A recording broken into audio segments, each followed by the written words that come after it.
Right now, millions of people are paying like $7 for a neon green iced latte, and they are completely unaware of what they're actually drinking. Oh, absolutely. I mean, they're essentially drinking a 12th century neurological technology, one that was originally designed just to keep monks awake during days of silent meditation. Yeah, it really is quite the contrast, isn't it? Because, we see this bright, earthy green powder just dominating the aesthetic of our local cafes. Right? Yeah, everywhere. It's swirled into ice cream. It's completely taking over social media feeds.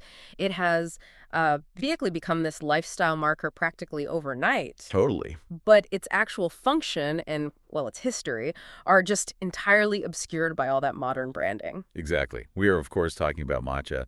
But for all the iced matcha lattes we walk around with every day, the reality of what is actually inside that cup is largely a mystery to most people. So today, we're taking our source material.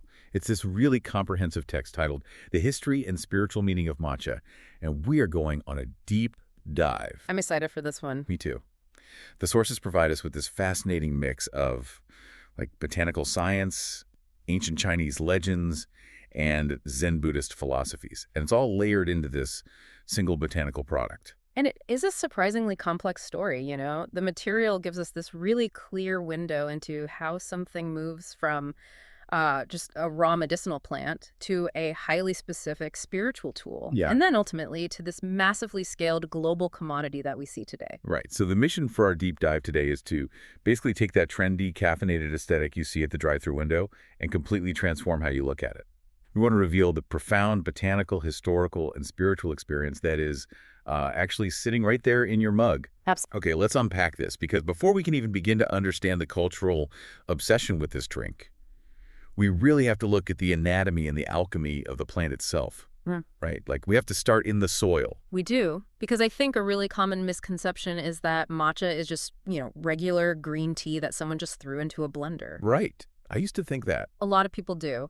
But in reality, all true tea, so that's black, green, oolong, white, it all comes from the exact same plant, the Camellia sinensis plant. Okay.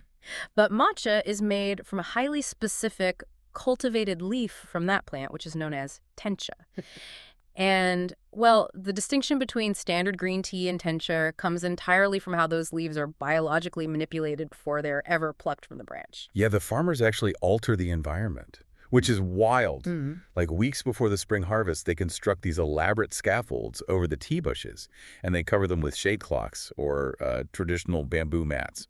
They meticulously calculate how to block out almost all the direct sunlight. And what's fascinating here is the biological mechanism at play. Because when you block the sun, you are essentially starving the plant of light, right? Which puts it under immense physiological stress. The plant desperately needs to photosynthesize to survive, so it enters this state of massive overcompensation. Wow. At a cellular level, it floods its own leaves with chlorophyll just to capture whatever ambient light is left. And that's the green. Exactly. That hyperproduction of chlorophyll is exactly what gives high-quality matcha that shocking, vibrant neon green color. But it isn't just about the color, right? I mean, the shading also forces the plant to produce a massive amount of this amino acid called L-theanine. Precisely. L-theanine is responsible for matcha's unique, savory, almost sweet umami flavor profile. What? Because if the plant were just left out in the sun, photosynthesis would naturally convert that L-theanine into catechins. Now, what are those? Catechins are the compounds that make standard green tea taste kind of astringent and bitter. So by blocking the sun, they halt that conversion entirely. Yeah. So ironically, it is the deliberate environmental stress the sensory deprivation of the plant that engineers the precise nutritional and flavor profile we value so much. I need to push back on something here, though, because I drink matcha when I need to wake up, It is a highly caffeinated beverage. It definitely is. So how does a drink that spikes your central nervous system also produce this smooth, calming effect that the text keeps mentioning? Because, shouldn't a massive dose of caffeine just make you jittery? Well, that is the magic of the L-theanine you just brought up. Because when you consume caffeine on its own, like in a black coffee, it hits your bloodstream really rapidly. Right, you get the jitters. Exactly. You get a spike in energy followed by a crash and often that jittery, anxious feeling. But L-theanine physically binds to the caffeine molecules and actually slows their absorption into the bloodstream. Oh, that's fascinating. Yeah, and furthermore, L-theanine actually stimulates the production of alpha waves in the brain, which those are associated with a state of relaxed alertness. Oh, okay. So you are getting the wakefulness of the caffeine, sure, but the L-theanine acts as this biological governor, basically smoothing out the curve and creating a very sustained, focused energy without that huge cardiovascular spike. That makes so much sense. It's like a completely different delivery system. Mm. And, it helps explain the physical processing of the leaves, too. Mm-hmm. Because once they harvest this shaded tencha, they steam the leaves right away to stop them from oxidizing and turning brown. Right. And then they meticulously devein and destem every single leaf. They only leave the softest, most nutrient-dense tissue, which actually brings to mind an analogy from the reading that I loved. Oh, the soup one. Yes. So if drinking standard steeped green tea is like boiling vegetables in water to make a broth, where, you drink the flavored water and throw the actual vegetables in the compost, then drinking matcha is like eating a rich, pureed vegetable soup. You are consuming the entire plant, fiber and all. I love that. That is the perfect way to visualize the mechanism of consumption. You're ingesting the entire leaf structure, which is why the concentration of those nutrients is exponentially higher than, say, just a steeped tea. Right. And, well, the final step to turn those deveined leaves into that pureed soup is the milling process.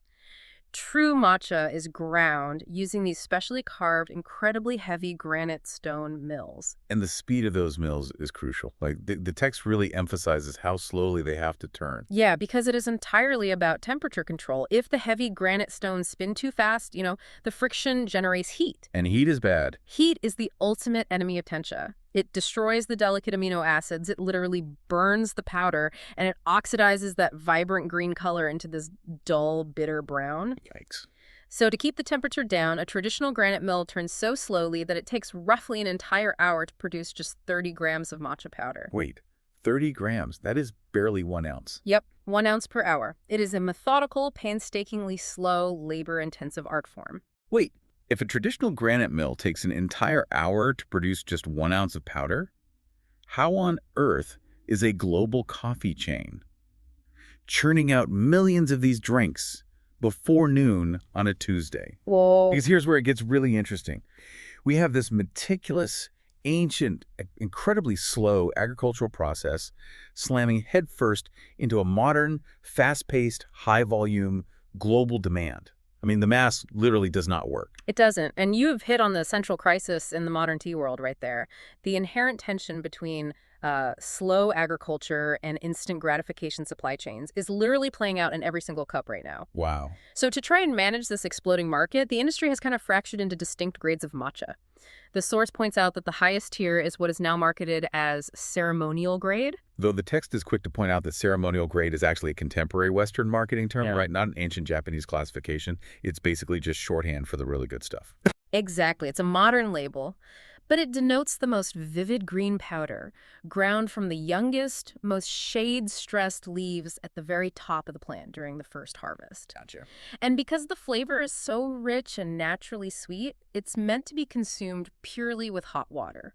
No milk, no sweeteners. Just the tea. Right. And then below that, you have what is called culinary grade. And culinary grade isn't necessarily bad, right? It's just functionally different. Like it's made from leaves harvested lower down on the bush or later in the summer season. Exactly. So the leaves are older, they've been exposed to more sun, so the powder is less vibrant green and significantly more bitter. Mm-hmm. But, that robust astringency is exactly what you need to punch through heavy milk, refined sugar, and pastry flour. Right. Culinary grade is what goes into the lattes and the ice creams you see everywhere. But the crisis goes far beyond just grading systems. The Japanese Matcha Association has actually been raising major red flags recently because the math of that granite mill we talked about, it's forcing the market into some deeply deceptive practices. False advertising is just rampant right now. Okay, let's unpack the mechanics of that false advertising. Because if a cafe needs 10 kilos of powder a week, and real tencha takes an hour to make an ounce, What exactly are they serving us? Well, in many cases, companies are simply bypassing the proper process entirely. Oh, no. Yeah, they are taking standard, unshaded sencha green tea leaves, which haven't developed the L-theanine or the extra chlorophyll, by the way. So it's just regular tea. Basically. Yeah. And they aren't deveining or de-stemming them either, which adds a ton of fibrous bitterness. And instead of slow granite milling, they just pulverize the whole leaves in industrial high-speed steel blenders. And steel blades generate heat. Immense heat, which just burns the powder.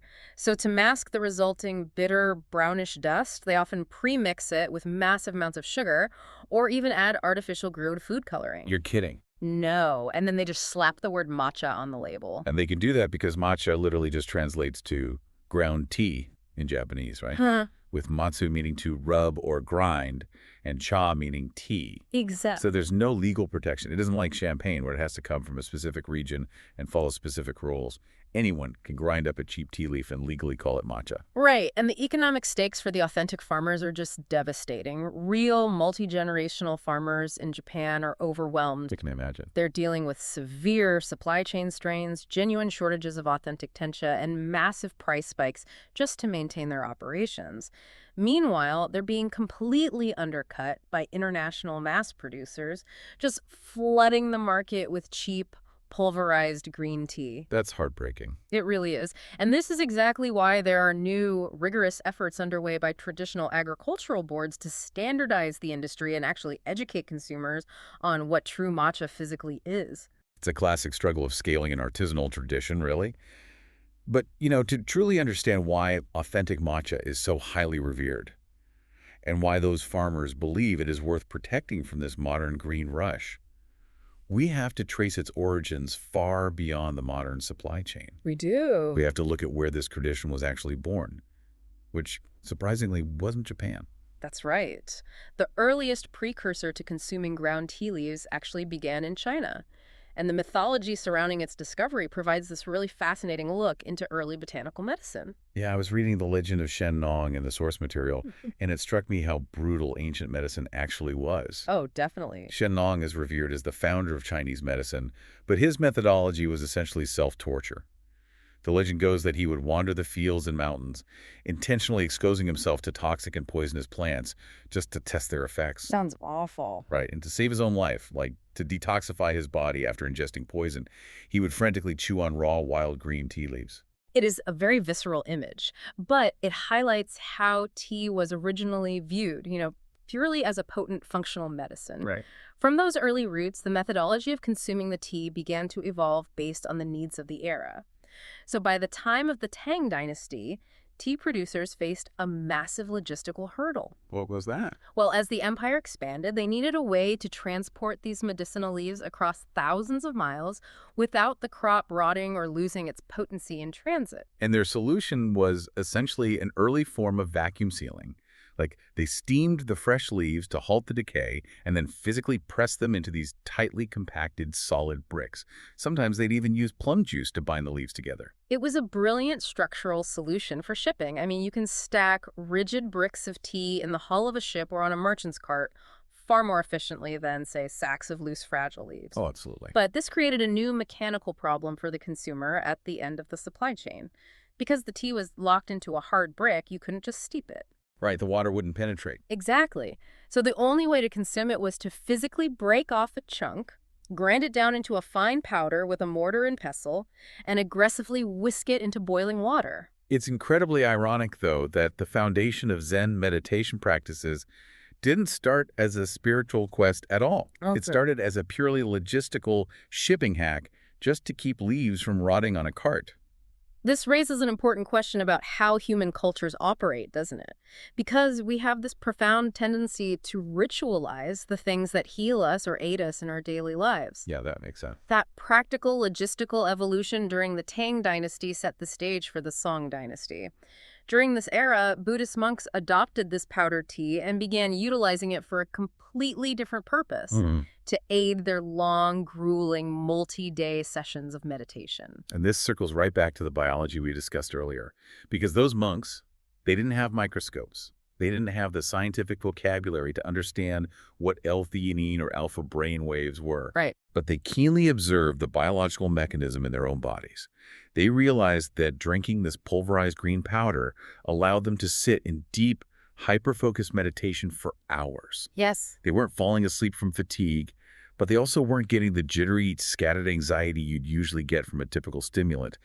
They experienced that sustained neurological state, and they essentially elevated the shipping hack into a sacred spiritual practice. They turned a botanical function into a spiritual technology. It's brilliant. And that brings us to the pivotal moment in the 12th century when a Zen Buddhist monk named Mishen Aisai traveled to China. He studied these monastic practices, and he brought the actual tea seeds back to Japan. So Aisai is the link. Aisai is the central bridge in this narrative, because he didn't just bring the agricultural product over, he imported the entire philosophy. For Aisai, carefully and mindfully cultivating and brewing this ground tea was a deeply devotional act. Wow. It was a tangible way to cultivate peace, simplicity, and order in a world that he viewed as inherently damaged and chaotic. The text also notes that Aisai essentially established the gold standard for Japanese tea terroir. Like, he initially gave the seeds to a fellow monk named Myo Shonin, instructing him to plant them at a temple in Toganu. Mm-hmm. But Myo studied the environment and eventually transplanted the cultivation to a different area, a place called Uji, located to south of Kyoto. And Myo's decision to move the cultivation to Uji changed the trajectory of the plant forever. Terroir, the unique combination of soil, topography, and climate, is everything in agriculture. Everything. Uji possessed a highly specific microclimate. The soil drainage was ideal, but more importantly, the region features a river that produces a heavy, dense morning fog. Oh, and fog blocks the sun. Exactly. That natural fog acted as an organic sunshade, gently stressing the tea plants and naturally boosting their amino acids way before the farmers ever even conceptualized the idea of building artificial shade structures. To this day, Uji is universally recognized as the premier region for Japanese matcha. So they had the perfect seeds, they had the ideal foggy microclimate in Uji, and they eventually engineered the artificial shading method to push the plant's biology to its absolute limit. Right. But the source makes it emphatically clear that the physical powder is really only half the story. It wasn't just what was being grown in the soil, but how it was prepared in the bowl that cemented matcha's lasting spiritual legacy. Oh, without a doubt. The preparation is entirely inseparable from the meaning of the tea. To prepare authentic matcha, you cannot just stir it with a metal spoon. If you do that, the powder will just clump and float. It's awful when that happens. Yeah, nobody wants that. The traditional preparation requires a chasen, which is a delicate whisk intricately carved from a single piece of bamboo. Using this tool, two primary methods of preparation developed over the centuries. The first is known as koicha, which translates to thick tea. And the text really emphasizes the word thick here. We aren't just talking about a slightly heavier broth, right? No, not at all. Koicha is almost the consistency of warm honey or like liquid paint. That is intense. It uses a very high ratio of ceremonial matcha powder to a very small amount of water. Because it is so dense, you don't briskly whisk it. You actually use the bamboo to slowly, deliberately knead the powder into the water until it forms this dark, rich, incredibly intense liquid. Wow. Koicha is highly revered, usually shared from a single communal bowl, and reserved strictly for formal ceremonies. On the other end of the spectrum, though, you have usucha, or thin tea. Which probably closer to what we might recognize today, right? Yes, definitely. Yeah. Usucha uses significantly more water and less powder. You briskly whisk it in a W pattern until it forms a lighter, highly aerated, frothy brew. Okay. It is meant for more informal, everyday settings, but regardless of whether it is thick or thin, this deep reverence for the physical act of making the tea exploded into a cultural phenomenon in the 16th century, and that was largely due to a tea master named Sen no Riki. Right. Riki is the figure who popularized the Japanese tea ceremony, known as shonoyu. He completely stripped away the lavish, opulent tea parties of the aristocracy and refocused the entire practice on deep presence, extreme patience, and the philosophy of wabi-sabi. Yes. Wabi-sabi is such a profound, grounding worldview. At its core, it is the practice of finding beauty in imperfection and accepting the impermanence of all things. Be beautiful. In the context of Riki's tea ceremony, this philosophy dictates every single mechanism of the experience. It is why the tea bowls are often handmade, asymmetrical, and unevenly glazed. Right. It's why the tea room is small and rustic rather than grand and decorated. The host moves with deliberate, unhurried precision. Everything in that room is intentionally designed to force you to recognize the flawed, ephemeral nature of life. The source also highlights how the ceremony is deeply rooted in honoring nature through elemental balance. The water used to brew the tea represents yin, the cool, fluid, receptive energy.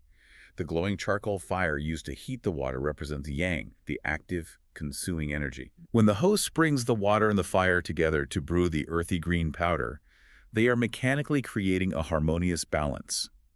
The act is meant to awaken all 5 of your senses simultaneously, purifying your mind, your body, and your spirit. Beautifully said. So, what does this all mean for us in the modern world? Like, if I am dodging traffic on my commute, I'm aggressively refreshing my email, and I just grab a matcha to go in a paper cup from a loud drive-through window. Am I entirely missing the point of wabi-sabi? Is it even biologically or spiritually possible for me to tap into that ancient reverence while I am, like, standing in line at a coffee shop? It is a crucial question because I think we often conflate the aesthetic tools with the actual philosophy. Interesting. It's very easy to assume the ceremony is entirely about the physical objects, the bamboo whisk, the antique iron kettle, the handmade ceramic bowl. But wabi-sabi and the tea ceremony are ultimately about an internal cognitive state. Oh, I see. The formal tea room was developed as an intentional technology, a carefully structured environment designed specifically to force distracted human beings to slow down and pay attention. That makes a lot of sense. The paper cup isn't the failure. The rushing, absent mind is. You can absolutely bring the spirit of that 16th century ceremony into your chaotic morning commute by simply choosing to be fully present with the mechanism of the drink. Feel the warmth radiating through the paper cup, inhale the grassy aroma of the L-theanine, and recognize the fleeting, impermanent nature of that exact moment in time before you take a sip. Which really brings us full circle on this deep dive. We have traveled a remarkably long way from those trendy green pastries in the bakery window. We really have. We started with the intense botanical stress applied to the shaded tencha leaves and the foggy, mineral-rich hills of Uji. We unpacked the cellular alchemy of chlorophyll and amino acids. Right. We traced the historical evolution from Shennong chewing raw leaves to survive a poisoning through the practical, vacuum-sealed tea bricks of the Tang dynasty, right into the rigorous, often deceptive modern global supply chain. And finally, we landed in the quiet, elemental balance of water and fire in a traditional tea ceremony. It is a testament to the enduring power of a single plant, isn't it? The insights we have extracted from the sources today really highlight that this isn't just a flavored beverage. No. It is a biological tool, an economic flashpoint, and a historical artifact all suspended in a cup. So I think the listener takeaway here is deeply practical. The next time you order a matcha, wherever you are, take just one extra moment. Just pause. Exactly. Pause. Be deeply present with your beverage. Look at the vibrancy of the color. Feel the temperature in your hands and spend just a few seconds contemplating our flawed, beautiful, impermanent existence before you take that first sip. Acknowledge the centuries of profound intention that went into engineering it. To leave you with one final, lingering thought to mull over as you go about your day. We talked about how Buddhist monks in the 12th century adopted this vibrant green powder as a literal technology, a biological tool utilizing L-theanine to force focus and stillness during their grueling hours of silent meditation. Right. Knowing that mechanism, could our sudden explosive modern obsession with this drink be something more than just a passing aesthetic trend? Is it possible that it is an unconscious cultural craving? Perhaps we aren't just looking for a morning caffeine boost at all, but we are secretly, desperately searching for an excuse to find a singular moment of quiet, focused ceremony in an endlessly scrolling, hyper-connected world. Think about that the next time you are standing in line.